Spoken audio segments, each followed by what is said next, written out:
UFC 229 recap with Brendan Dorman, and we have the Irishman inside, aka Myles Splinter Price. I'm here with the winner, Derek Lewis. Derek, why'd you take your pants off? My balls was hot. I understand. Welcome along to obviously Fight Talk episode 122. If you've got warm balls, take off your pants, because I'm joined by Robert Palin. Don't know what that means, but Derek Lewis is the man. Absolute man. The man. Rob, there was fights at the weekend. There was fights, and then fights, And then there was a and few then more fights. a few more brawls. Yeah. This week it's the UFC 229 recap show. Brendan Dorman will be joining us. Brendan gets out of his sick bed, so we appreciate that. He was sick last week, but Brendan's I don't know why I'm laughing. People are like, sick bastard, laughing at his sickness. Yeah, because, you know, he's a Khabib fan. So, whatever. So Brendan will be on. We'll be talking about the brawl, we'll be talking about the fight, and we'll be talking about the fights further down the card as well. Breaking down the whole thing. We'll also be getting some fans' questions in. Fans, we asked you to ask us questions, and you have obliged in your masses. Apologies if we don't get to any of them, or all of them. Thanks for asking all the questions. Completely ignored. And we will be joined by the Irishman inside, aka got a lot of flack for it, Team Ryano's Myles Splinter Price, formerly Myles Magic Price, or Magic Myles Price, will be joining us from San Jose to talk about his time over there, reaction to everything that went on Saturday night as well. It's an absolute cracking show ahead of us. But before we get into that, hit sub, hit subscribe, share it, review it, only if it's 5 stars. And you're obviously listening to this now. Shows are out every Tuesday. Rob does a live chat every Thursday. Coming Thursday. But let's talk UFC 229, and let's get the B to the D to the Dorman back on OFT. So we're now joined from the B to the D to the Dorman. I knew he'd be back this weekend after the results on Saturday night. The man could have been hospitalised, and he would have got someone to stand there with like a camera to film him for this week. But Brendan, welcome back to obviously Fight Talk. Hey guys, how are you? Chess reference. What was that? 2 pawns? That was a king and a queen, son. Oh, Nice. how are you? Chess over checkers all day. I'm getting better. Good. Missed the show last week, and I had made a prediction that if Conor McGregor was to have won at the weekend, that Brendan would still be sick this week. But miraculous recoveries are there. But let's look at it. We'll talk about the fight in a moment. I want to talk about first what happened after the fight. The reason why I want to cover this first is not because it's whatever it may be and people are just tuning in and whatever, that type of thing. But I want to talk about it because it was significant what happened. Yeah, very significant. I think what happened in the fight was more significant. But let's talk about the brawl, as it's being referred to. The brawl for all. It turned into the Royal Rumble on Saturday night after Khabib got the victory. He looked like he approached the cage and had a verbal back and forth with Dillon Danis. He then climbed the cage and flew like an eagle. Soared like an eagle. He knew the location and he went 2-footed into it. I couldn't believe what I was watching. No. Brendan, as he wearing your vest of support of Khabib Thanks, Nurmagomedov. AKA, by the way, whoever sent this. What were you thinking as you were watching this live? Thankfully, I was under the influence of friendly plants, so I was pretty calm. I don't like. I've told you guys I don't like watching in crowds anymore. Yeah. I usually get bothered if I'm local, especially. So I had my friend over who was my friend Alex he's in his high school's Hall of Fame for wrestling. Okay. He's a very good wrestler. I teach him boxing now, but he's one of my homies. So I had him over. So the first shot that Khabib went for, I was a little like, did that knee land? I was just a little kind of tentative for 10 seconds, of that takedown, because Conor landed a knee, but I think it hit his elbow. And then Khabib does these things sometimes where he'll just stay still and then figure out the position depending on how you adjust, So, but my buddy walked me through what Khabib was doing on that first exchange, holding on to the heel in order to get him to the cage and mush him into it. Now, the only people that I told this were Elijah, who I bring up like every week, and my friend Alex, who was next to me at the time. GSP Sarah 2 was the blueprint, and Khabib executed it absolutely flawlessly. We dove into the fight more. I don't know if the internet failed me there. But what were you thinking as you watched the Brawl breakout? When you seen? Oh, I thought you meant as the fight. Sorry, yeah. When you the Brawl. When you seen Khabib climb the fence and 2 foot into Team SBG, the blue corner. What were you thinking first? At first, I was just like, "What happened?" Yeah, I think as confused as everyone because I didn't know what happened. Yeah. But I knew it was Dillon because you could see Dillon talking shit throughout the fight, and I was kind of, you can't miss that goofy fucking haircut of his. So he was talking shit into the cage at Khabib like a lot, and right before Khabib landed that wonderful overhand right with his bad footwork, Dan Hardy. After that, right before that, rather, he had looked over to Dillon and said some shit and then landed that right, which is like, I mean, the chances of that are 1 in a million, but it's personal. It's fucking personal, man. I'm not even a little surprised. Conor was on Ariel's show saying this never ends till they all die. He threatened his life in the physical and then in the verbal 3 times, right? Once was kind of assumed by saying, you know what happens if you don't make weight when you get home. You don't threaten a man in his family's life. There's a line, clearly, and he paid for his words. Because sometimes that's how it goes. We've seen Conor do it and get applauded. When he did it to Aldo, it was mastery. It was wonderful craftsmanship. When Khabib does it, it's an atrocity. Give me a fucking break with the high horse. That part grosses me out. Now that we know Conor punched Khabib's literal brother in the face on the cage, that was the first punch thrown by the people, not named Dillon Danis or Khabib, and there really wasn't a punch thrown by either of them. Khabib just jumped out and it was settled. Kavanaugh ran right into the ring, so did Owen Roddy. They got in there quick, telling, and Khabib's team did what they said they would. But no surprises. But is it acceptable? It doesn't matter. It's the ultimate fighting championship. Yeah, but the ultimate fighting was done. He just won his match. He had won. Conor told Ariel that it's never over. Yeah, that's where I disagree. And we had a bit of a back and forth. I think you have to look at this in 2 ways. The first way is, were you surprised? And I don't think anybody was surprised what happened because of what happened previously. I was not surprised as in, I know why Khabib done it. I don't think there's any, there's no mystery to that. I'm not like applauding it. I never did that. I never said, sure, I'm glad he got fucked up. I'm not going to play that role. Yeah. I'm not a told you so guy. I'm, like even like the little jabs I'm throwing at people, I'm just fucking around. Mm-hmm. You guys know this. I apologize to I believe, Rob. Today. Brendan, it's always Rob. What? It's always Rob in that private group. Yeah, it's never me. But, you guys understand, I know when I'm being a little much. But you guys know what I've gone through for 3 fucking years, it feels like, almost, Everyone telling me, the private messages and the Twitter messages about how fat I am every fucking video. Like, I'm fat? Come, bring it, motherfucker. You have no chance. I'm not fat. Don't get confused, stupid, because my face is a little chubby. I'm annoyed. I'm fucking annoyed. I had to deal with a lot of bullshit, and I was right. So if I was ever going to say told you so, it'd be now, but I'm not. Just going to say I'm not surprised. Yeah, no, I completely understand that. And I understand where a lot of fans of Khabib feel almost not justified, but, there was a lot of shit going into it. There was too much shit, some would say. And all started by one camp. Yeah, even in fight promotion, you can say it was a little much. But I still think you have to look at it from 2 sides of, do you understand why he done it and do you condone it? And I just don't think anyone can condone what he done. Just like I don't think anyone can condone it. Yeah, exactly. Just like I don't think anyone can condone what Conor done at Bellator, what Conor done in New York with the dolly.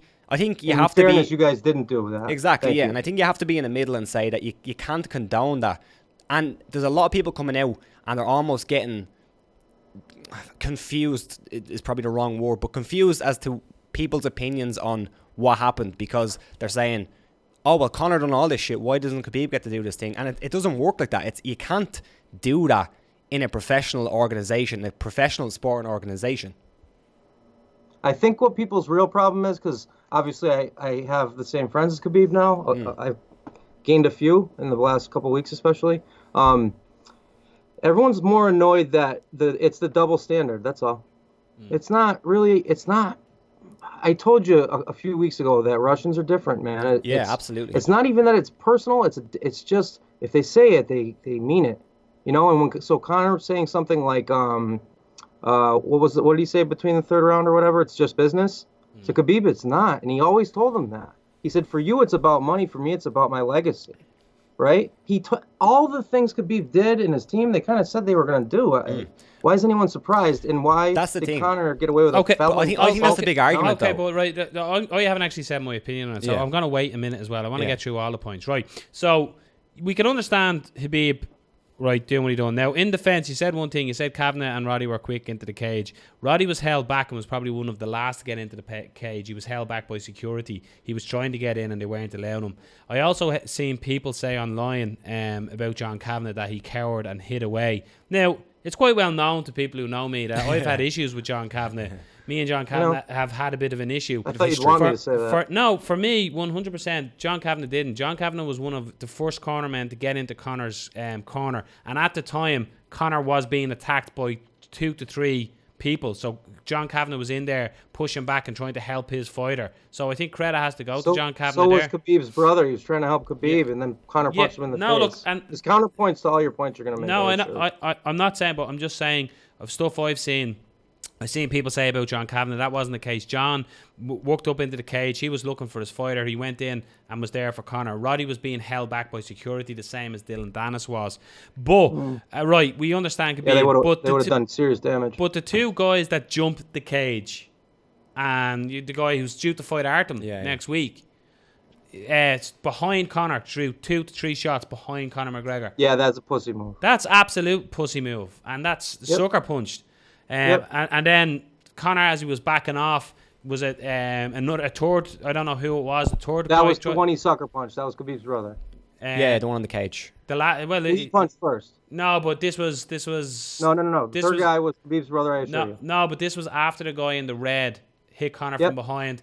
Conor was. Yeah, he got back in the ring. Khabib's brother with the dark hair. He's older than him. It's his older brother. I know them now, bud. I know these people. Conor landed a sweet left hook on that one though, but. It was, but what happened for me watching it? This is my opinion. For me watching it, 2 wrongs don't make a right. That's the big one. Going all the way back to New York, going all the way back to Artem and Khabib in New York, going back to Artem's interview, saying whatever.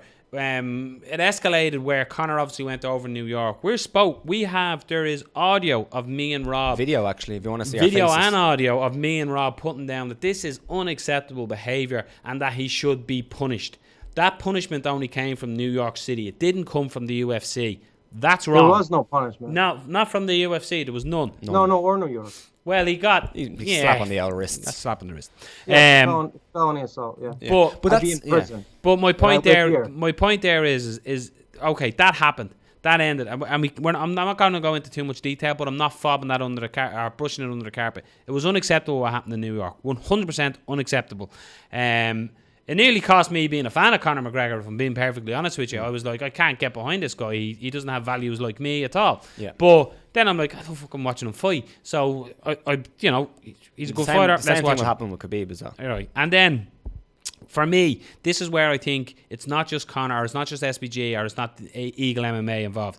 The UFC, I think, have a lot to answer for using the footage of New York to promote that. That was beamed on every promotion that they had. Then they were allowing hatred to be spelled in the build-up to fights. I love a bit of trash talking. Yeah. I love a bit of rivalry. But I think the way it escalated to was too much. It was too wrong. It was almost like hatred, preaching hatred. And I wasn't that. And I honestly think that the UFC have a lot to answer for that. But what I think Khabib done on Saturday night is unacceptable. I'm not going to play a game of it's more unacceptable than this or it's more. Yeah. It was unacceptable. I can understand why he done it. I can understand why he done it. I can understand why it was done on his behalf. He had a moment of fuck you. And I can understand that. We've all had moments of fuck you. But unfortunately, he just happened to do it on the biggest stage the UFC has probably ever had. And I found it unacceptable. I can understand why he done it, but it's still unacceptable. Yeah. At the end of the day, in 2 weeks' time, it's going to be forgotten about. Yeah. Something else will happen in the world. If he gets stripped, it won't be. But the worst part about this is that this is what we're talking about. Yeah. And this was an exceptional card. Yeah. Never mind the performance of Khabib, the card itself. So for me, I think people are like, when I first seen it, I first referred to Khabib as a scumbag. I'm like, scumbag move, disgusting. He talked about he's a better man than this, he's whatever, and I thought, you went full scumbag there. But I see it as that he had a moment of madness. I think if he could undo it, he would, and he'd just take the victory. And he earned the victory that way and take it and live in that glory. But what happened has happened. But I do think a lot of parties have a lot to answer for, and the UFC going forward have to look at it. Me, as somebody who loves the sport, this finds I'm not in the business of I don't think we need to defend this sport on this show. No. Because people who listen to our show are MMA fans. Yeah. So I don't think we have to defend it. The problem is the wider circle are going to, this is all that's in all the papers. And what should be in the papers was how good Khabib Nurmagomedov was, how good Tony Ferguson and Anthony Pettis was. Derek fucking Lewis. His balls were hot. His balls were hot. What a fight. That's what we should be talking about. This was an incredible showcase of a card. I'm happy to move on from the Brawl and talk about the card now. Are we all, or do we want to say anything else about it? I want to say one thing. Yeah, I want to say one thing as well. Because I'm curious. I'm a little curious, and and this is a genuine question. In Ireland, if you get in a drunk driving accident and someone dies, or you premeditate kill someone, is it the same charge? No. Why not? Because premeditation is you're right. planning it. It's murder. You get what I'm saying? Murder. Yeah. Okay, that's all I have to say. Robert. Read between the lines there, pal. I don't get that. Yes, you do. I don't. You're saying one doesn't undo the other. They're the same thing. They both fucked up. Conor jumped over the fence in Boston at Jose Aldo. Couldn't get to him because he's not the eagle, right? And he couldn't get to him, but everyone, that was like, he was a genius for that. Not a scumbag. He was a genius. I don't think that's very different, though. Premeditated is a reference to the bus. It's a reference to what he said about Putin, things that can get his family killed in Russia. And I've said that on record a few times. See, ask someone from Dagestan what kind of stakes they play. I 100% get all that, but that doesn't mean that it makes what Khabib done right. No, I opened with I don't agree with it. I'm just saying there's levels of fuck ups. There's degrees of fucking up. There's degrees of it. Innocent people were hurt from Conor. No one innocent got hurt the other night. And that not one disagreed. There was brawls out after. Fans got into. It incited a riot. Khabib didn't tell the fans to go fight. Yeah, but come on, they're all fucking drunk up on fucking cheap whiskey. It was a bad decision by Khabib. Shame on them. You know, the thing is that like you can get into the details of what happened and why it happened and or we can pretend that it doesn't matter. No, you can get into all the details of why Khabib done it, and then why Conor punched whoever, and it's all speculation. At the end of the day, you shouldn't do it, and that's all that we need to say. You shouldn't do it. Conor shouldn't have done what he done. Khabib shouldn't have done what he done, and that's the end of it. And I don't think arguing which one was better makes sense. It's just they're bad things, and both of them should be punished. No, it does, because what I said is everyone that's a Team Khabib person, right? Which I'm not. I'm not even. I told you I root for greatness. It's a double standard that's been going on far too long, and it's been really toxic for the sport. It has. No, I agree. There is a double standard. I agree. There is a double standard. What if you make money? And do you know what the fucking sick thing about this is? You're gonna make more money off it. Yes. 6 months, 8 months, this is going to be beamed all over, and it's going to be like Dana White to me didn't look that upset about it. No, he didn't look that upset at all. Yeah, it sells. It's second show on with you guys. I told you, if you ever trust what he says. Yeah, no. Okay, good luck. Yeah. You know, it's not personal. I had to put that in there. Like, it's just everyone's so sick of Conor's horse shit. We're just sick of it. Do you know what this is? And it started a while back in MMA, and I don't think it's fair. And again, I know people are going to be going, "Oh, you're defending Conor." It's not. I think this WWE sort of style has crept into MMA, and everybody's trying to be more outdoish than the next guy and say the most Colby Covington and that, this type of shit. But like it started like Chael. If you look at Chael was such the innocent guy that said absolute horse shit, and everyone thought it was like so outrageous. You look at what Chael said leading up to like fighting Brazilians, and like they were telling him not to go to Brazil. You're going to get killed if you go to Brazil. And when you look at it now, it's not that bad in comparison to what's being said now by other fighters on a regular. No. Yeah, I do think that the UFC, I don't know if they should regulate what people say, but they should have some kind of oversight accountability, on it. That's all. Yeah, some kind of oversight on, we understand what this is. In pubs in Ireland, there's an old unwritten law that you can't talk about politics or religion. Yeah, I said that on Twitter. Yeah. Bring that into fucking MMA. Yeah. Absolutely. Anyway. Yeah, it was out. And it would have never happened, Yeah, what McGregor said was completely over the top. Yeah. Completely over the top. So, but again, we agree. We're arguing semantics. Yeah, exactly. Yeah. Let's move on. Let's Let's talk. Let's bring the joy of what the fight was. Obviously, right. My pick last week was Conor McGregor, second round. Rob went. What did you say? The fourth round? I might have said the fourth round. I have a funny feeling. Fourth or third. Anyone who listened back last week, we forget like this. Yeah. Rob, I think picked Khabib fourth round. Yeah. I think you did. You picked Khabib? Yeah. Yeah. Yeah. No tricolour on Rob's coffin when he dies. You don't come on the show and you give it a miss. Yeah. 2 weeks ago. But what a fight. What a performance.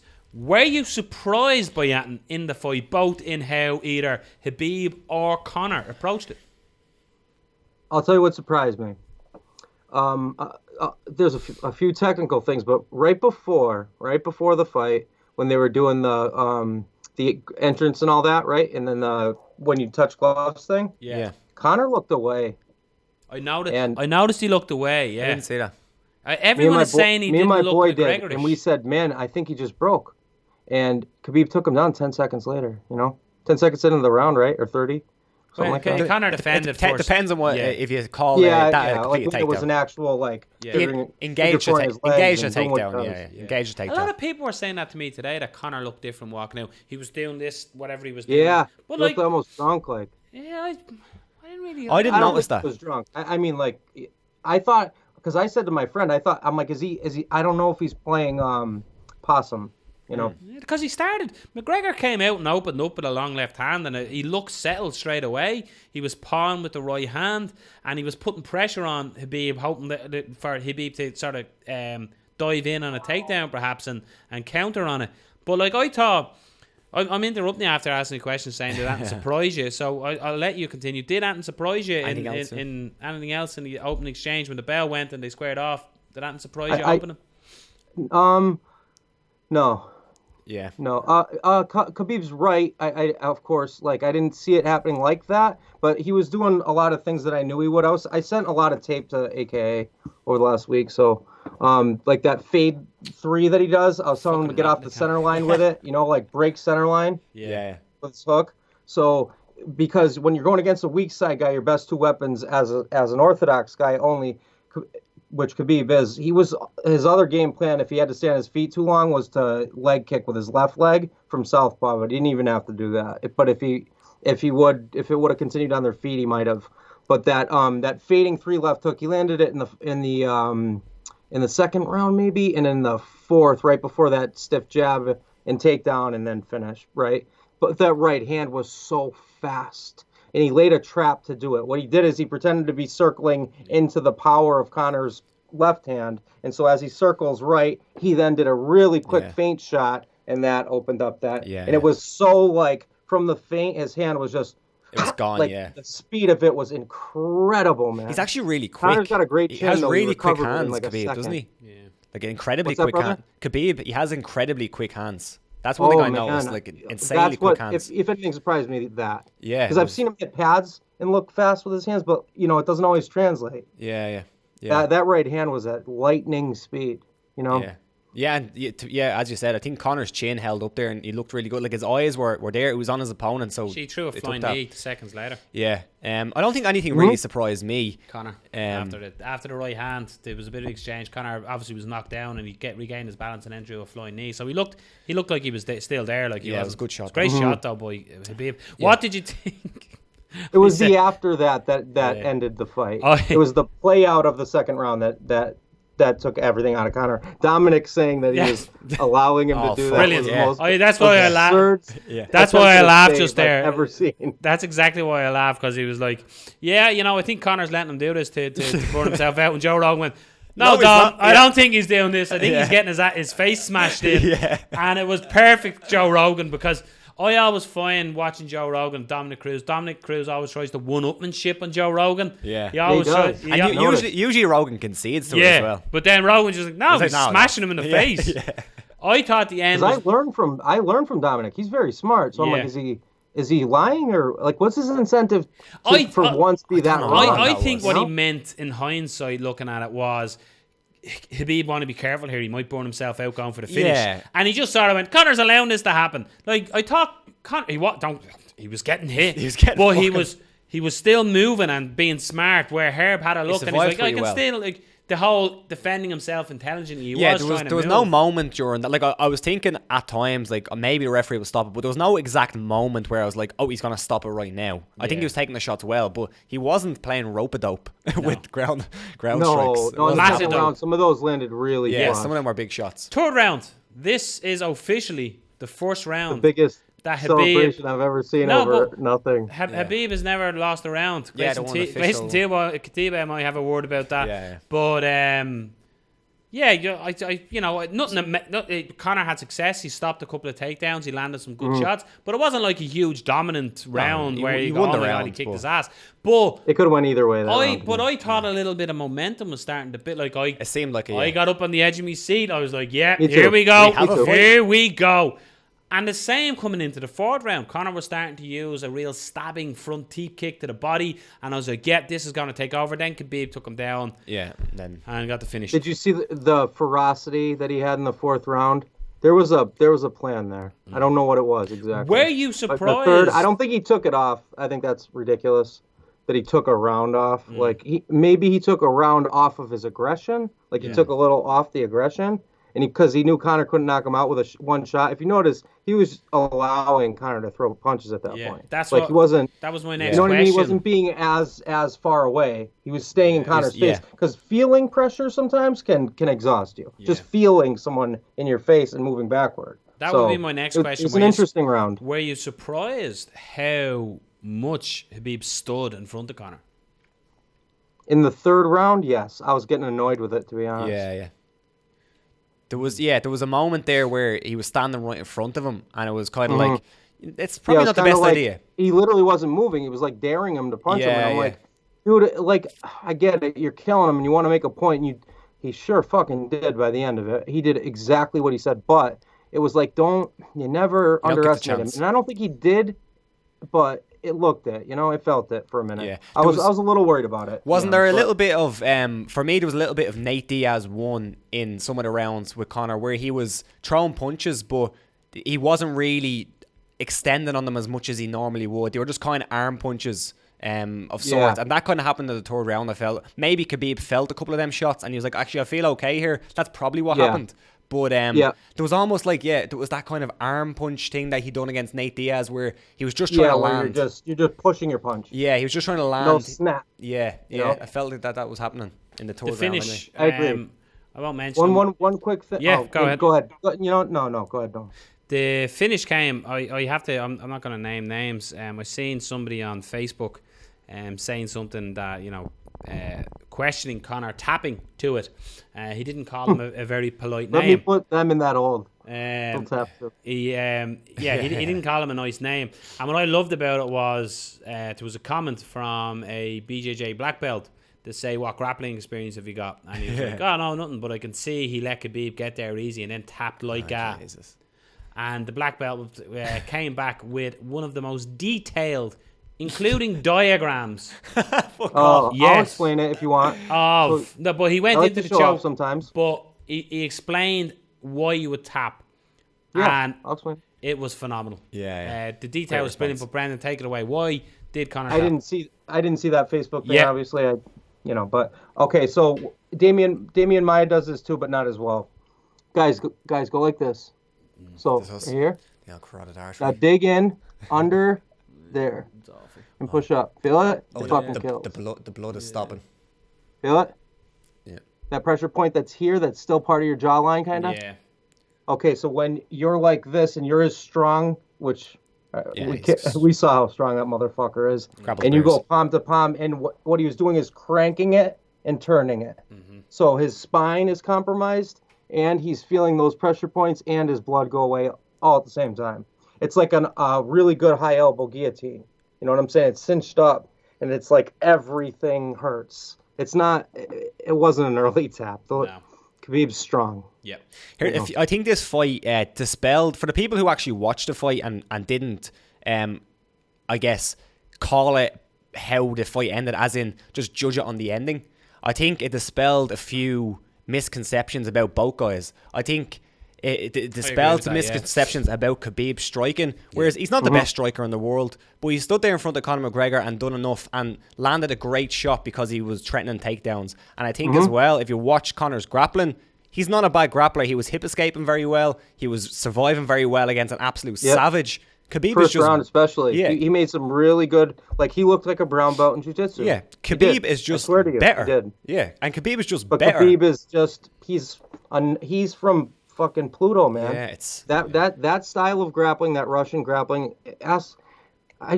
I trust Danaher and Henzo, the people that I learned to grapple from. I mean, I learned from some local guys for a little while, but those guys are geniuses. Yeah. And I just trust in what they say. And they say what Khabib does is very different from everyone else. It's just a different thing what he does. We saw it. What's next? I hope Ferguson. I think that fight is amazing.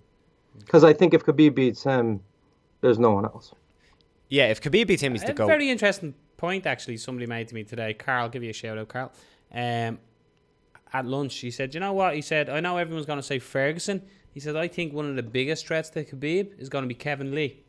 Kevin Lee is a good fight. Because he can take him down, he can grapple, but he can strike as well. So he's like, I think Kevin Lee could be the biggest challenge to Khabib.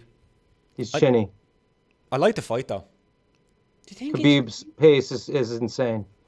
Kevin Lee gassed out against Ferguson real quick. Yeah, but he had staph infection. He had staph, yeah. Yeah. Khabib, I like Kevin Lee a lot, but yeah, I think it's a great Khabib's fight. So strong mentally, and I think you have to fight to. I find myself saying this way too much lately. You have to know, but when someone's that tough, when you're Khabib tough, and I've seen Kevin Lee give up a few times, like mentally and physically.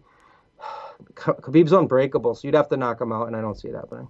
Yeah. I think it's a great fight, but I'd love to see the Ferguson one. What's next for Conor McGregor? And Kevin Lee would have to string together some wins for that too. I think before the fight we said, unless the scenario happened where Conor won and Nate lost, that fight wouldn't happen. But I think this scenario works out. If Nate wins, he'd probably still fight Conor. If Nate loses, he'd probably still fight Conor. Did you guys see that Diaz said no to the trilogy? It seems like he's wanted that since the last fight. He's probably played some games there, I think. I went through the top 10 list, and here's a fun fight. Conor McGregor against Justin Gaethje. I don't know. To what? See Gaethje get more brain damage? I don't like it. But does the rematch happen? Yay or nay? Does the rematch happen? No. Khabib Conor never happens. What? Never? No, because Khabib's the champion. He dictates it. So if they strip him, that's why they're stripping him. That was my, they're never going to fight thing. So you think they never... They knew what... The UFC has some people that know as much as I know, right? They knew what was going to happen in that fight. I did too. Here's the thing about the rematch for me is that, to be honest, watching the first fight, I don't see a route to victory for Conor in the second fight. No. And I think a lot of people will feel that way. I'm not saying he can't, because that's silly. It's MMA. Dillman, he could... What did I say like 2 months ago about Puncher's chance? Yeah, it doesn't happen. What did I say about Anderson Silva versus Chris Weidman, right? Yeah. Those things aren't going to change. Yeah, but as well, time-tested thing, guys. Yeah, and before people jump on that and say, "Oh, look at this guy saying Conor's a bad fighter," this is the one thing I hate about MMA. When someone loses a fight, they're a bad fighter. When you say somebody can't beat somebody, I don't think Conor's. I think Conor's amazing. But that's what I'm saying. Perspective. I'm saying Khabib is the better fighter. He was the better grappler. Doesn't mean that Conor's not a good grappler. But you made the point of saying we learned something about both fighters, and I think one that is dispelled, that silver lining coming out of this fight is Conor did show some good defensive grappling against Khabib. Yeah. He was just in there with a fucking bear. Yeah. No fucking kill. That's all it is. Come here, we got to move on because time emphasizes. Fight of the night, potentially, a lot of people. Tony Ferguson, Anthony Pettis. Just a pity how it ended. When this fight was announced, we were on a live chat, Rob, remember? And everybody was shitting on this fight and totally writing off Pettis. Yeah. They're going, guys, this is a fucking great fight. Yeah, there's a video out there. Incredible fight. What a fight. I said, was it you I messaged and went, and it was Phil. I said, Tony Ferguson, he's fucking crazy, wild, but yet somehow technical. Yeah. The pressure, 100%. the pressure he So puts weird. on He's his the most opponents. bizarre fighter I've ever Yeah. seen. I've never. He's weird. He's not like anyone in the history of MMA. Name a guy that's even like kind of like him.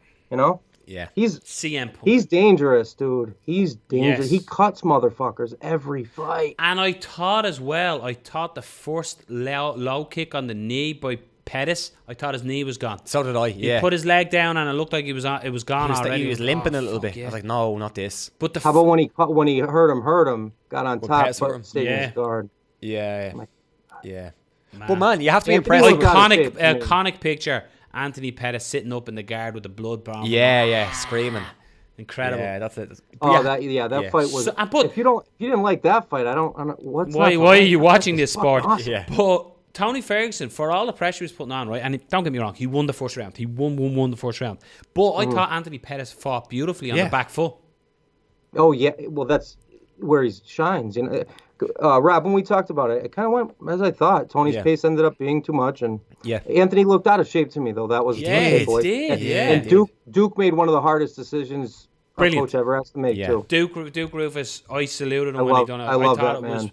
I thought it was brilliant. Now again, same guy. He was giving me the nuggets of whatever. Carl today going, just come out and finish the fight. No. You're going, nah, man. He knows his fighter. No, Broken fucking hand. Yeah, Give him against a break. against a nightmare in Tony and Ferguson Duke as well. Duke asked him like 5 times. Yeah. He kept asking him. Yeah. That's a not only an amazing coach, like a ballsy move considering the crowd and the hostilities and all that, but as much as I know he loves Anthony, he did the right thing, and it's just how do you not admire Duke? He's such a Yeah, I don't know. Tony I love Ferguson that got guy. an L Superman punch off the cage as well a couple yeah, of times. yeah. Uh, Make a statement. Ferguson's just excellent. Anthony man. went with the He's Showtime so kick good. too as well. Well, not Yeah. Showtime kick, but he went with the sort of capoeira Yeah, style yeah. kick. And man, it was a fight. Wonderful fight. This was one of these fights that if someone said to you, why'd you like MMA? You go, come here, give us 10 minutes of your life. Yeah, you got to see Yeah. this Sit one. down here and watch this and tell me you're not in love with this sport. Because sometimes, right, like Eddie versus Conor is really fun to watch. Yeah. Or Khabib versus Conor minus the end,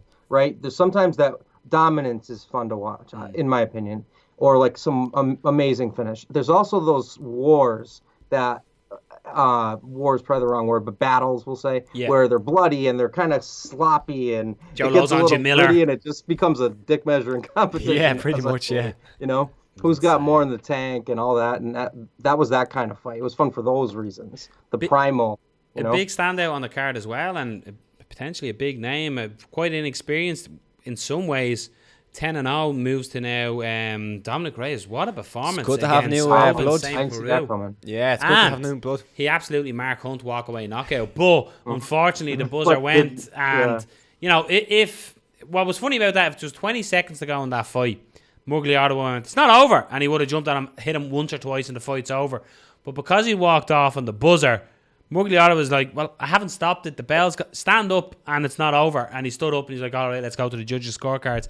But an incredible performance for Reyes. Second round, pace dropped a little. Yeah. But he looked class against somebody who's in there. Like, I know it wasn't the vintage John Jones, but Alvin St. Peru went 5 rounds with John Jones, man. I like that. Impressive I like that victory. it went 3 rounds as well because Reyes has been a finisher. Yeah. So it's good to see him get 3 rounds in against a really good guy, a good gatekeeper of the division. So yeah, Like get the reps reps. and you Yeah, know exactly. what I mean? Yeah, Because people don't serve know him. well. He's not Yeah. not really on the radar yet. You know, Big body but now kicks he will. as well. on For Yeah. sure. St. Peru. It's a big dude as well. Yeah, big big- lanky dude. Big man. Yeah. For That was me, a hell of a punch. For Jesus me, Christ. this is just it's Derek Lewis. Alexander Volkov looked like he was well on his way to a win here. Derek Lewis, he'd thrown the shot a few times and landed it. He's a But lunatic. Volkov just seemed to be out of range. But then with 12 seconds to go in the Someone fight. called it. I think Dominic called it. Yeah. Yeah, I swear. So Dominic said there's a minute left. Watch, because Lewis has done that before. Yeah. I forget against Yeah, Phil, yeah. where he waits till the last minute of the Yeah. fight and just lands a fucking missile. It was amazing. Absolute missile. And then the ground and pound puts Volkov out as well. But then let's get to the real reason. Takes his shorts off and sitting there just in I his go, what the fuck is he boxer doing? shorts. And you could tell the official came up and went, yo, Derek, wouldn't put your pants back on, mate, would Yeah, you? yeah, And Rogan is like, yo, Derek Lewis, why'd you take your pants off? And he's just like, my balls are hot. My balls is hot. But Phil then, goes, I understand that. Yeah, I understand that. Yeah. but then, Like, even before that, when he was lying on the ground and the cut man was wiping him down, he was like, pour some water on my head. And he just lying there. He was just fucking brilliant. And Rogan's gone on about, you're on a great run here. Is it a title shot? And he goes, yo, Joe Rogan, I ain't taking any of that shit. Yeah. I'm going to get me some cardio because I got none. He was fucking exceptional. Then what did he say? He said, a couple of weeks' time, let's go on your podcast and smoke some weed. Yeah. But man, Derek Lewis, as much as, he's a character, you got to follow him on Instagram. If you don't follow him on Instagram, hit pause on this right now and get following Derek Lewis on Instagram. He doubled his Instagram followers. Fun, who is? Yeah. If he's not fun, he's fun. Do you know that he Regardless, doubled? I don't even care about his From last night. From fighting last night, style. He's fun. Yeah. From last night, he doubled his Instagram followers. Wow. Khabib gained 4.5 or 5 million. That's insane. Incredible. He's up to like 12 now. But come here, you look at Derek Lewis, right? His last 3 fights now, for heavyweights, you skyrocket to title contention, really. So Alexander Volkov, Francis Ngannou, and Marcin Tybura. So that's a good run. Yeah. That's a good run. The Ngannou fight, I thought was going to drop his stock quite a bit, but he got it all back. Do you know what it is now? I don't think Ngannou wasn't a good dance partner for him. No, he wasn't. It wasn't his fault. No, I agree, of course. Yeah. But I also feel, though, now you look at the record, it looks like a good win. Like, it was a terrible performance. It was a terrible fight. Like, holy shit, he beat Francis Ngannou. Yeah, now you're looking at it as, he's on a run. But yeah. Yeah. But stunning What a fall performance. from grace that guy's had, huh? Yeah, man. Yeah, Francis. You need something. Michelle Watterson got it done. Unanimous decision. 2026 on one scorecard. Yeah, interesting. I didn't see it. That was bizarre. But good performance. Kind of what I expected. Yeah. They looked a little tentative. I don't think either of them were ready for that stage, to be honest. Right? Yeah. There was some tentative moments, but like the whole first round was almost like this, let's play overhook, underhook. Yeah, it was like the two fighters not wanting to lose, basically. Yes. Kind of what it looked like. Right, rather than go out for the kill, just don't lose. It's good. Michelle ended up opening up quite a bit, though. Yeah, it was good performance by Michelle. Great segue into that one. Someone who did look like they belonged on the stage, great stuff, was Aspen Ladd. Yeah, Jesus, she's a killer. She looked absolutely Holy phenomenal Christ. against Yeah. That ground striking was savage. Like, when you look, it took Cyborg 3 rounds to get Evinger out of there. And good point. Really good point. Did you hear her shouting as well when she was throwing the shots? Yeah. She was screaming. Jesus. Yes. And then she gets in the mic, she's like, hey, Joe Rogan. And she just looks so innocent. Yeah, it looks so innocent. I'm just happy that I'm here. And I want to go home and watch My Little Pony. Like, terrifying. and then you're like, that 2 girl minutes just... prior, you were, Yeah. It was like she was possessed. Yeah, she was, split personality. she was out of her mind. Crazy bitch. It seems like she, Seems like she has fuck a problems bitch up. with the weight cut, though, so she needs to maybe look into that. Yeah, and I was explaining... Rob, did you say she had a tough weight cut? Because I didn't know that. When she got onto the scales, she was like almost wincing in pain. If you go back and watch the video, didn't look pretty. Tanya, as I said to my wife was still up watching TV at this stage. She hadn't retired to bed yet, and I said, Tanya Evinger, she looks like that crazy lady that if your ball goes into her back garden, you don't knock for it. Yes. She has like 15 cats, and stuff like that. She looks like a crazy lady, but man, I gotta say, Aspen Ladd looked phenomenal. Any other fights stand out for you guys, and then we'll move on to some fan questions. I got one real quick only because the kick was awesome.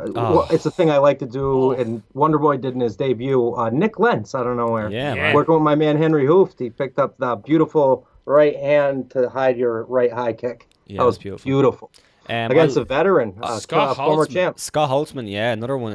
Scott Holtzman. He was a big underdog. He was a big underdog, Against Alan Patrick. His name's Alan Patrick. I call him Alan Patrick, I'm having none of it. His name's Alan Patrick. 100%. He's from Tala. Tony Martin. That's how I pronounce it. Tony Martin's head kick as well, and the opener of the card was beautiful. Yeah.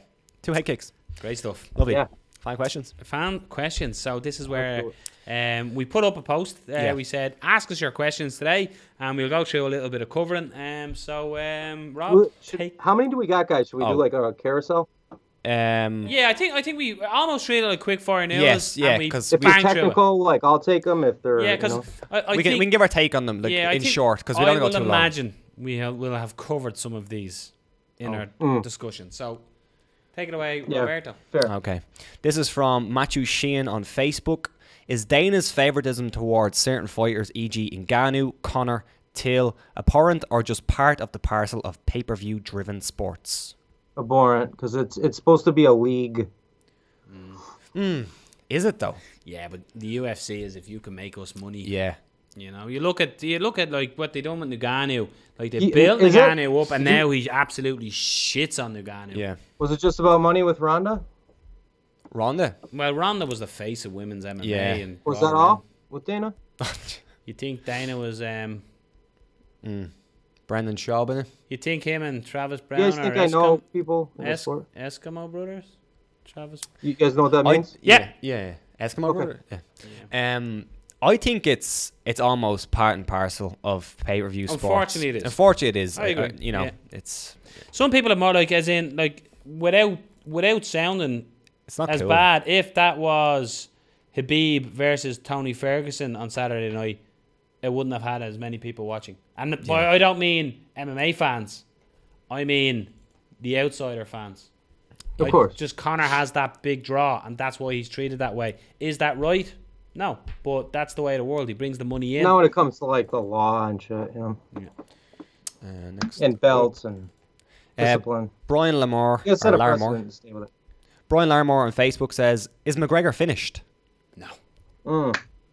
no, I think he likes to fight. I think Khabib's his kryptonite, man. That's all.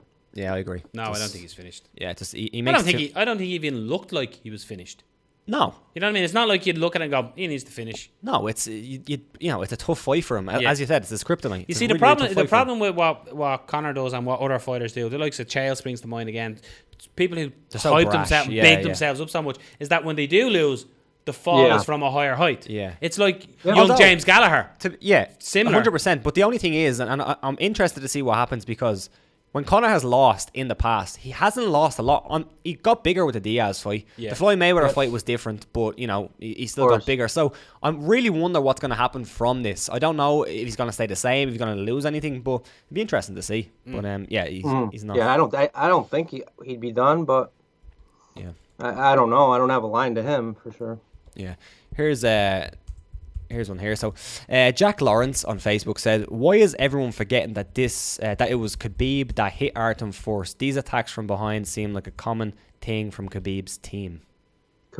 Artem called Khabib a cunt before that on national television in Russia. See, this is the thing. Khabib isn't didn't even hurt him. He didn't slap him. He went like this when he grabbed the back of his head. Yeah. Didn't hurt him. Do you know what it is go. with these the kind of That arguments? was, a matter of respect. Yeah, That's all. but the thing is Didn't hurt with this question, and we kind of got into it at the start of this, is that you can always go back and say, well, he done this first. Well, he done this first. So it's kind of one of them. There's no impetus before that though. Before Artem called him a pussy that I can think of. It's been back and forth between Khabib and Conor for a long time. If we can think of one, but if that person can think of something before Artem calling Khabib a pussy, then I'll entertain it. But you're almost going down You the go rabbit back to hole New with York. these. Remember they were back and forth in New York. Yeah, exactly. You go down the rabbit I hole. don't mean and New find- York, bus incident in New York. Yeah, I yeah. mean, No, Eddie Alvarez. like the Woodley and all that. Yeah, when Yeah. you're weighing in and stuff. Yeah. Yeah, so you're going down a rabbit hole with these. So it's kind of like, you know, where does it start? Yeah, okay. Yeah. No one got hurt again. Yeah. Either of those.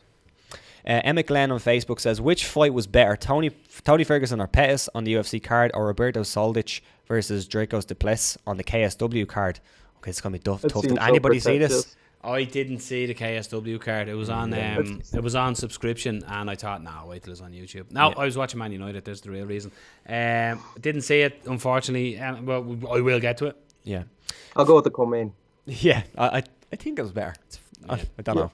Who knows? Yeah, we could have just done that, couldn't we? Yeah. Pettis Ferguson, Yeah. potential fight of the year. Next question. Truthful to a fault here. Yeah, didn't watch it. Farrell Connolly said, is it me or does McGregor's fights not feel the same? I find the crowd a lot quieter than previous fights he's been in.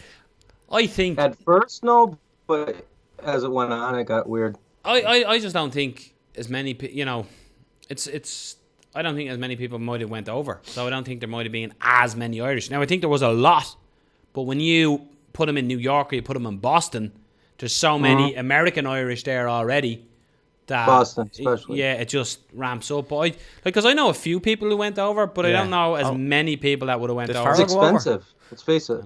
Farrell Connolly's a man. We know Farrell Connolly. He's a man for travelling. So I wonder if he went over and he felt it in the arena. To me, on TV, on the entrances, it still felt huge. It didn't feel too much different. But yeah, maybe it got a little bit different. Cool. Cool. Yeah, cool. go through a few more questions here, and then we have a I can't see what you guys can see. A peek behind the curtains. We have a guest waiting in the wings, so we need to get onto that. Dave Finney said, "Did Danis bust Khabib?" I seen this today actually when I was in work. When Khabib jumped into the crowd, Danis threw a right hook on him after he leapt 15 feet and tried to like fucking jumping hammer fist from the top of the fence. Did he back up and grab his hair or something? Maybe, I don't know. There's 700 people. I didn't pay a whole lot of attention to the actual brawl. Like I didn't look specifically into it. You're searching for a thing. Like, there's your answer. Farrell Conley said, "True or false? Derek Lewis fights for a heavyweight title in 2019." I hope. I think so. Like I fucking hope so. Right. See, the shitty thing is here, right? Is cardio. Brock Lesnar is coming back to fucking fight DC. So they've said that's the next fight. So does Derek Lewis wait? I can see. What about Stipe, man? Yeah, but Stipe's off a loss. Let him fight Stipe. The winner gets a shot. Okay. That's a good fight. I don't think he's ready for Stipe. No, it's a very difficult fight from. I'd find it very hard to pick him. But you're talking about a man on a 3-fight win streak against the former champion. So the most defenses in heavyweight championship. Yeah. So if he can beat Stipe, he's ready for a title shot. So yeah, give him Stipe. I'm gonna say no. I don't think he will. Great. Although in reality, no. Yeah, I don't think he will. But it's a very short division, I guess. Holloway or McGregor rematch in 2019. That's Farrell Connolly as well. Truth or false? I love it. No.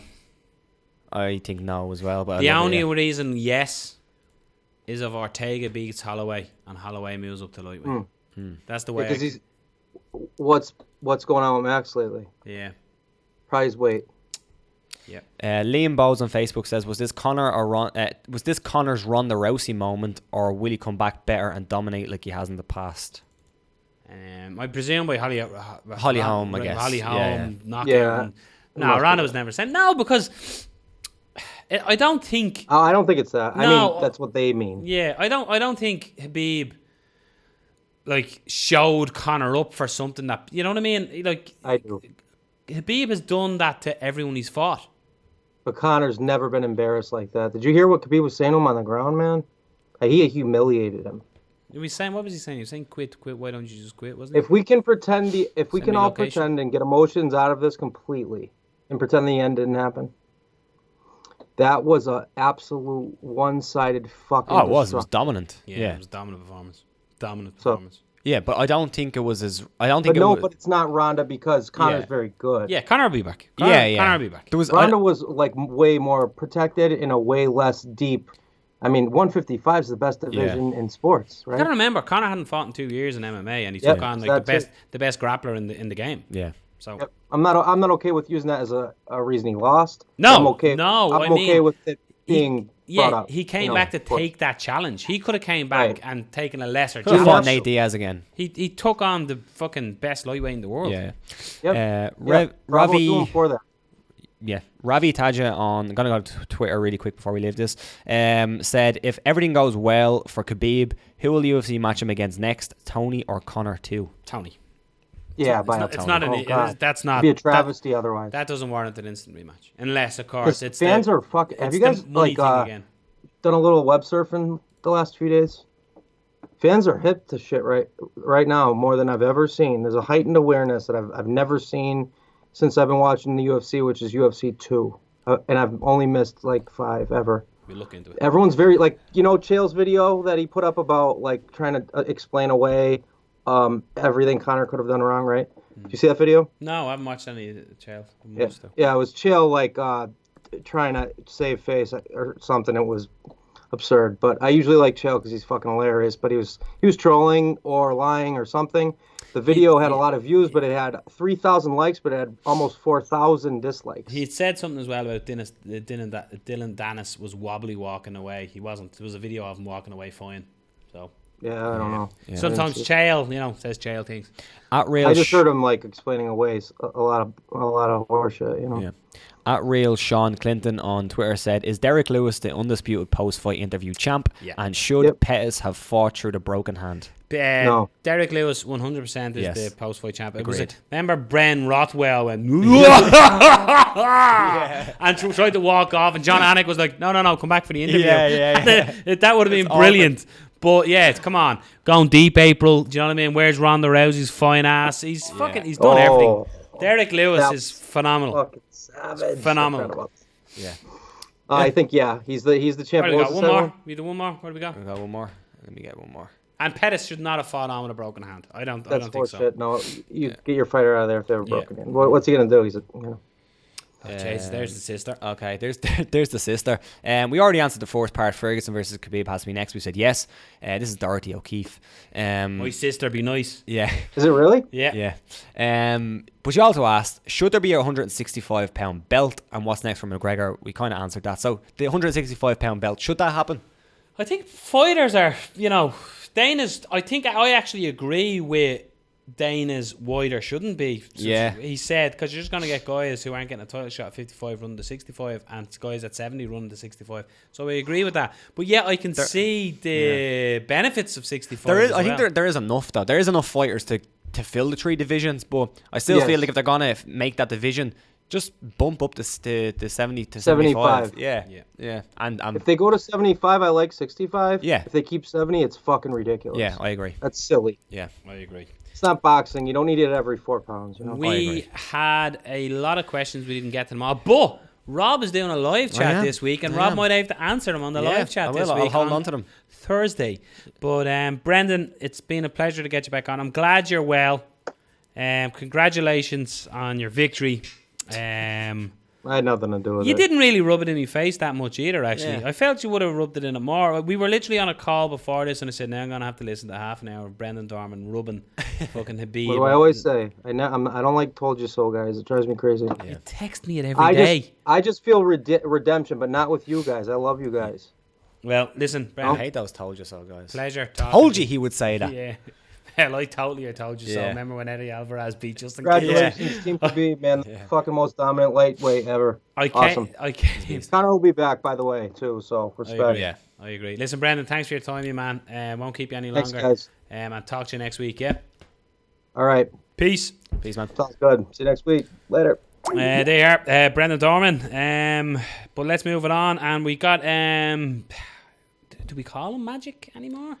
Are we going by a new moniker? A new moniker. Let's find out.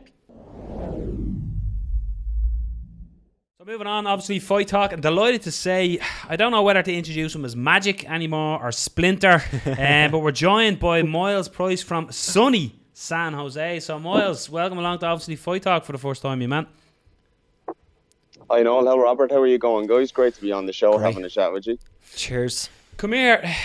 You've been in the news a little bit.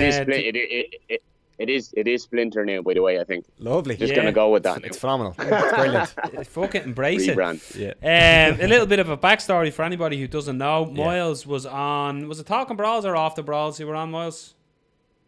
Eurobash. I was on... Eurobash. I was on Eurobash, sorry. Yeah, with yeah, the sorry.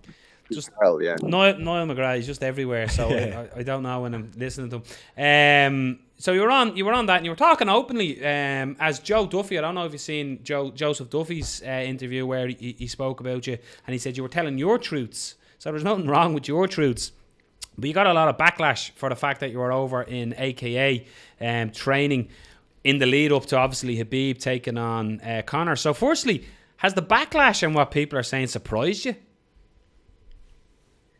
No, not really, to be honest with you. I expected this, like, as Joe would say, Joe's a top bloke, like, and he said how it was there, to be honest with you. Joe's visited our gym, like, to do a bit of training just when they were... last time, I think, the UFC came to the Tree Arena, and he's a really nice guy, and he said how it was there, that it's just kind of expected in a sense, like, you know, the that kind of a backlash, like, from the fans and all that. Like, it's just expected. They just see things in a different light, that's all, you know. So of course it's expected, like, that you get backlash like that, like, and particularly the Irish fans and the guys who support SBG, they're particularly ruthless, like, you know, compared to even any other supporters of any other teams in Ireland, you know. And that's like you're training out of one of the biggest gyms as well, Team Ryano. You've your own franchise of Team Ryano as well. You're training all the up and coming guys. So for me, when I seen your last fight was in Brave up in Belfast against Norman Park, and when I seen you went over to AKA, I was like, fucking brilliant, Myles. Great idea, great move. You know what I mean? You're going to go over and train with these absolute monsters. And I thought this was a fucking brilliant idea by you. And was that was, I'd imagine that was in your forefront of your mind after that fight, or was it before that fight you thought, I'll go over here, get a bit of training in? It was in my mind before the fight that I wanted to go away to. I actually messaged and emailed a load of places, like, because I wanted to go to somewhere that just had really high level wrestling, and that was somewhere that was, because I know when I go away, I'm obviously going to learn some new techniques and all that, but you gather a lot of confidence going away to somewhere where it's like they're known for wrestling over here in America, especially in a lot of the top gyms. So it was like going away and gaining the confidence and getting the mindset of a wrestler and really embracing the grind with all the guys. And obviously you have a clear mind going to training every day. You have no other commitments. So it was one of those things that I was looking forward to do before the fight, but after the Park fight, because I felt like I'd done very well in the striking, and I felt like that at stages I was doing quite well to get up to my feet. But it's that middle area where Park is just, he is a very good grinder, and that's what he's good at. And I felt like that to be constructive about my progress moving forward as an athlete, I had to go to somewhere where I could just indulge myself in the wrestling aspect. And like, how can you have a better place than AKA? Like, you know, it has Daniel Cormier teaching us wrestling every Tuesday. Like, you know, obviously Khabib and all that is there. And, you know, when I booked the flights and all, and then a couple of weeks after the fight got announced, it was like, you know, it's like it couldn't have been better. I'm in the, it's obviously going to be a very intense atmosphere, and there's going to be a lot of intense training. So it was perfect for me. If you took the Myles Price now and put him into that fight with Norman Park, how different would it be?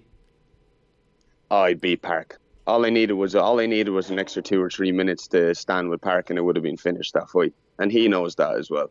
It's just one of those fights that, you know, it showed my weaknesses and it showed his, but it's one of those things that I know that I'm going to move on and I'm going to, like, I just it's not worth my time, like, you know, continuing on in the sport unless I fill in these gaps and I complete myself a little bit more as an athlete. So I do, of course, feel like if I fought Park now, because I only fought Park two.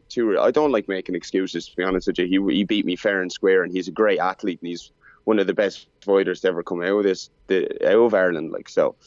But I do feel like if I had a little bit more time in between the Phil Rayburn fight and the Park fight, and if I had what I had now, of course, like, I feel like I'd beat Park, yeah. And did you know when you were fighting Phil Rayburn that you were matched against Park, or did this only come out after? It only came out after, yeah. Because it was just one of those things. Sorry, I was talking to you up in Belfast beforehand, and you know, talking to you, you were supremely confident. You know, you were wanting to implement your game plan, and I was on the call that night for Brave, and Cyrus Fees in the build up to it, God bless you, Cyrus, put me on the spot and said, who wins, Park and Price? You know, I'm stood in Belfast picking Myles Price, going, this isn't going to go down too well. But I thought, I thought how you broke the fight down was perfect. Like, I felt every time you stood with Norman that you were hurting Norman. But what Norman does is similar to what Khabib done on Saturday night with Conor. He'd get the takedown, but if there was a slight scramble, that's where he excelled, in that scramble. Yeah. But it was an incredible, like Park. It's everybody knows what his game plan is. But it's a matter of stopping him, and you've learned that lesson by going over to AKA to try and address that. So I think that is absolute credit to you. Well, thanks very much. No, that means a lot coming from yourself as well, and the experience you have commentating fights over the years. I do feel like that's definitely was the case there. If I had been standing a little bit longer, then the fight would have been gone differently. But shoulda, coulda, woulda was really, like, you know, Park done an amazing job, and if it wasn't for that fight and learning from it, I wouldn't be over here embracing the grind as much as what I probably would have, you know. What was quite funny was me and Phil Campbell were in Dublin Airport, and we were just sitting at the bar having a pint, and your brother came over and is like, you're You probably thought it was me for a second, didn't you? I fucking did, yeah. But he came over and you're the brave commentator, and I was like, oh yeah, how are you and whatever. And he was saying he was heading over, and then your missus came over, and we were just chatting as well. But he was like, where are you off to? We're like, we're actually off to Abu Dhabi to commentate in Brave. But they're out there with you now. But you're out there now. It's about 6-7 weeks. You're out in AK now, are you? Yeah, and I have 6 weeks left from Wednesday as well. So still have I'm only halfway through my stay here now. Do you feel like that's going to be a thing that you're going to do a lot? Go over for a few weeks and then come back to Ireland and do it over again? Yeah, I already have it all planned, because it's the look. I'm not going to start spilling the details on me purses and all that now, but it's the first time in my career I'm actually getting paychecks that can actually like progress me properly in this sport. Like, you know, I've been at this a long time, and I have been on and off and but it's the first time where I feel like I've actually, like, it's worth me actually committing myself to doing things like that properly without taking a risk financially, like, anymore, you know. So it only makes sense for me to come out here. I don't think I'll come out for this long next time. You know, it's a long time to be away from my team, and even my team and Team Ryano. I want to be there for the guys that are fighting. Like, they need spars as well, so, and they need help, like, as well. Like they'd be there to help me. So, like, if I have a fight announced, I'll definitely come out here for 4 to 5 weeks of the first half of my camp, and then I'll come back and I'll finish it off in Kilkenny and in Finglas. Before getting that Bellator call, the way you're speaking, obviously it's very difficult to fight regionally. Was there ever thoughts of hanging them up and maybe just going to coaching or something like that? I'll be honest with you, no. I've never crossed my mind to. It's never crossed my mind to hang up the gloves. Like, it's just one of those things I've always had a passion for. You know what I mean?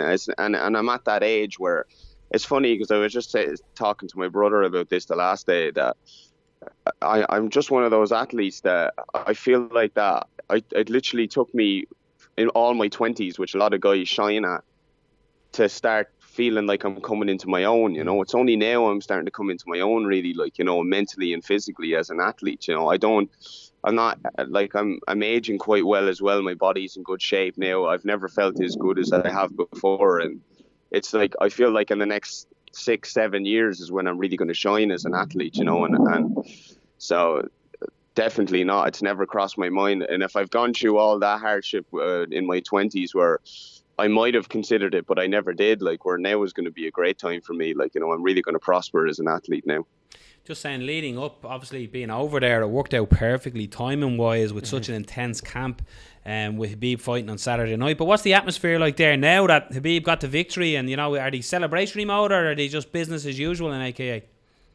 They're a bit 50-50, to be honest with you. They have this, you'd swear it would be a big celebration, but they have this thing where, like, even on the lead up to the fight, we were training there last week, like, it just didn't seem like it was just kind of like business as usual. Like, everyone was just pushing each other hard and training hard in the gym, and but obviously, like, you know, today is the first day I'm going in from after the fight, because the weekend, you know, so we'll see what the buzz is like today. It could be different today. You know, there'll be a bit of banter and a bit of chats about it, Ari. What was your thoughts on Khabib's performance? Did it go pretty much how you thought it would have went? Yeah, it did. Yeah, I thought it was going to go a bit like that, to be honest with you. And I'm big into the psychology aspect of competing. Like, I think it's like, you know, well, everybody pretty much knows it at this stage. But it's about applying it is the hard part. Like, you know, the mind games in martial arts. And I feel like just from my insight of my experience of Conor as an athlete, I felt like that it wasn't looking good, like, you know, from a mental aspect for him, like, you know, the lead up and how aggressive and insulting he was and how emotionally invested he was. Like, he wasn't his calm, cool, collected self. Usually he markets himself a lot when it comes to the smack talking in the game, and it works really well for him. But you can see when there's a fine line between it's actually affecting him as a person, you know. And I feel like that Khabib's skill set and how much has progressed over the last couple of weeks in the lead up from my experience of training with him, I was like, well, this progression plus Conor's emotional investment, from what I see from the press conferences, isn't going to be a good result for him, you know. I'd never count Conor out because he's an amazing athlete. Like, you know, he's just one of those guys that he can still pull out of the bag at any second. So that's what made the fight really intriguing. And I don't think anyone could ever question that Conor could finish the fight whenever he wanted to. But I wasn't surprised because Khabib's stand-up is gone a lot better. But when he knocked him with that right hand, I was like, wow, that is impressive. I thought that was crazy. Was there anything in the lead-up with Khabib? Because obviously Khabib was at least annoyed about what Conor was saying about his family and about his religion and his country. Was there anything in the lead up that you saw with Khabib where he mentioned being upset with Conor? Because all the way up the lead up, he was kind of just dismissing it, and it seemed like it almost just came out after the fight. I'll be honest with you, he kept very cool and calm in the gym. He never really came across to me like he was he doesn't say very much, Khabib. Like, he's a nice guy, like, and he has the crack with you and all that, and he messes around and all, but he treats it like any other. He treated it like any other fight, and the only things he ever said to me was, "This is a mental game. Like, you have to understand this. This is all a mental game." And I was like, "Jeez, I bleed now. I'm fucking from Ireland. I train with the fella I know. He is mental." So it is. But he had it spot on. Like, he was dead right in what he was saying. Like, it's a mental game, and you just have to treat it like that. You know, you can't get too emotionally invested. So I think possibly after the fight, he felt like he could let go of that. And that's when the antics and all that came out. You know, he held it in and had a leash on it for so long that after the fight, it just was like, woof, overcame. And did that surprise you when seeing it, with being him so calm? Did it surprise you when you seen him climb the cage and soar like an eagle? Yeah, that's very well put. I was a little bit surprised because it's out of his character, but I'm not surprised about anything that happens with Conor's opponents and in Conor's fights. You know, like, at the end of the day, I'm in a very neutral standpoint here, you know, because I can understand Khabib's actions, but I don't condole them either. You know what I mean? I can't look at them and go, yeah, you deserve that, Conor, or because like it's like I can see why Khabib done it, like, and you could almost have a feeling of, well, you deserve that, Conor, like, as well. But it's like you can't condole it. You have to be in this middle ground where it's like, I can understand where it came from. Like, you know, he abused his family, his religion, like, politics came in, a lot of stuff came out about Khabib that mightn't be the truth, like, you know, and I don't think is the truth, to be honest with you. You know, it's just all speculation and stuff that's made up by the media, a lot of the stuff, you know, and especially when it came to throwing the dolly at the bus and all that crack, like, that's all stuff that's way, way too far, you know. So I'd obviously, when he jumped the cage, I was like, well, you had that coming, Dillon Danis, as well, because he was talking smack in the like, let's be honest, right?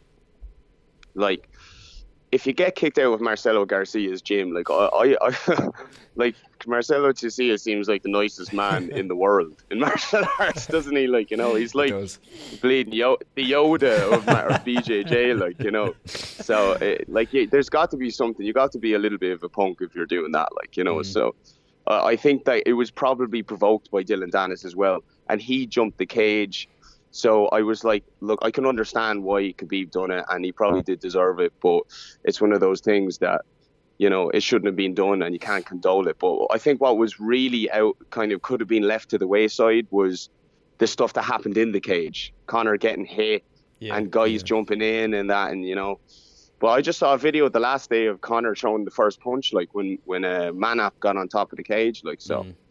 You know, it's just a big mess, isn't it? It is, and that's one thing we were talking earlier. We've recorded you're the last segment, our last interview today, and we were saying that's exactly your point. Is exactly what we were saying, is that we can understand it, but you can't condone it. It's like two wrongs don't make a right, and I think you summed that up. It's not the martial arts way, isn't it? Not, and it's just I think that's the big thing. There was so many wrongs, and no right came out of it. So I think that's my opinion of it. And I think the UFC have a lot to answer for it as well, Myles. Very true. Using, like, allowing what they allowed and using the footage that they used, I think they have a lot to answer for as well. And look, if a rematch comes around down the future, they're going to do the exact same thing again.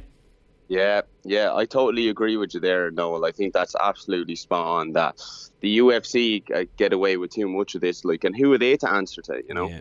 like they should be have the fingers pointed at them a little bit, because they're paying for the repercussions of allowing that to happen. You know, Yeah.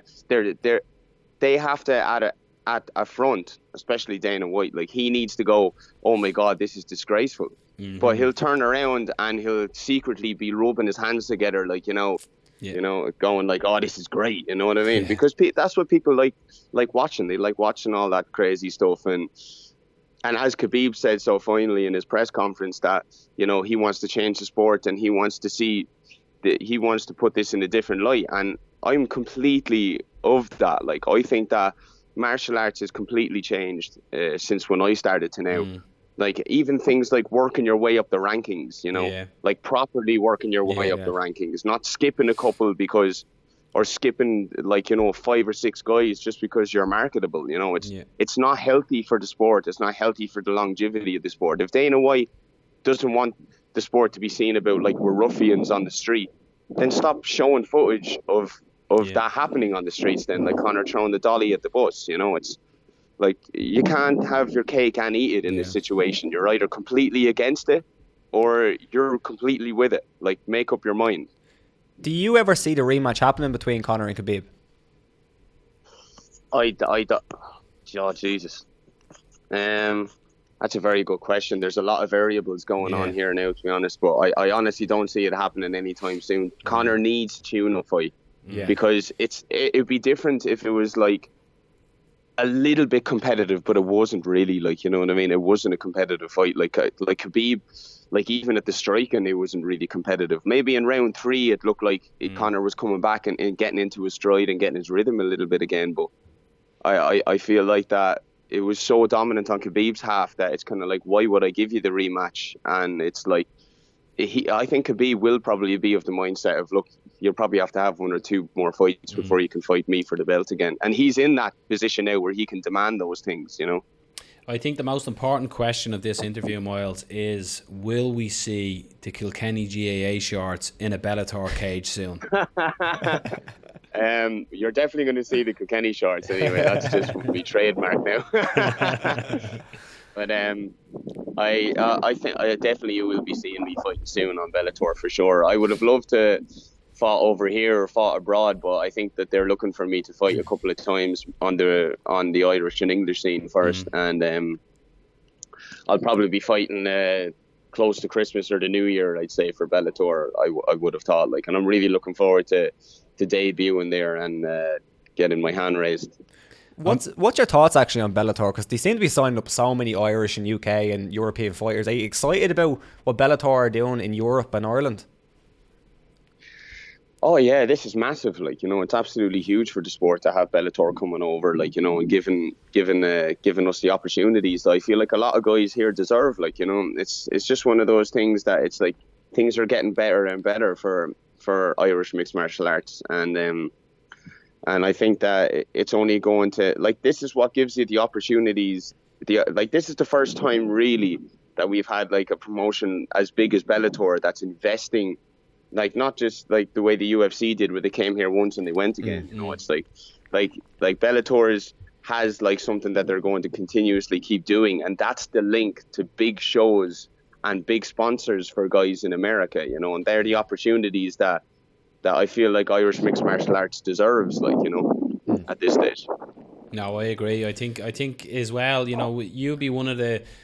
There's a generation you can see of fighters coming through, and I think the young guys coming up, the likes of Team Ryano, the young amateurs coming up, they're just little killers. They're training mixed martial arts from such a young age, and I think the future is very bright for Irish MMA, and rightfully so, because there's a lot of great teams here in Ireland as well. I can't wait to see Myles Price 2.0 in Bellator. Splinter, my other question, will you still come out to Abracadabra now?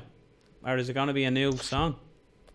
Lord, I never thought about that. Yeah. You have to hit me with a clanger there. Oh my God. I really like that song as well. It's a great tune, yeah. Yeah, I know. I love that tune as well. I might just keep that tune, or I come out to the Ninja Turtles theme song. Maybe a little bit of a mixture. Yeah, a mix. Yeah, a mix. Oh yeah. Oh, now you're talking, lads. You're showing brainstorming. This is what it's all about now. There we heard it here first. When you come out to Teenage Mutant Ninja Turtles and then Abu Bakr kicks in, you know what's happening. Listen, Myles, we appreciate you taking the time to come on today. Enjoy the rest of your stay and get the training in San Jose. And like I said, can't wait to see you in Bellator. Thank you very much, guys. It was a pleasure chatting to you. Have a good day. Cheers. You too, man. Take care. Cheers. They are Splinter. Myles Splinter Price joined us there from San Jose, training in AKA. I got to say, a lot of flack coming his way over training and stuff like that. I think it's undeserved. I think if that was Myles there 6 months ago, nobody bats an eyelid. It just so happened when he went over, the fight got announced. Although Myles Price, watching him for years, he's one of the nicest guys in mixed martial arts. Yeah. So delighted to be joined by Myles today. Yeah, it's brilliant. And that's it, Rob. That's it. That brings an end to obviously Fight Talk episode 122. Yeah. So we'd like to thank Brendan Dorman for getting out of sickbed to gloat, and to Myles Price, who we obviously just ended with there. And Rob, thank you.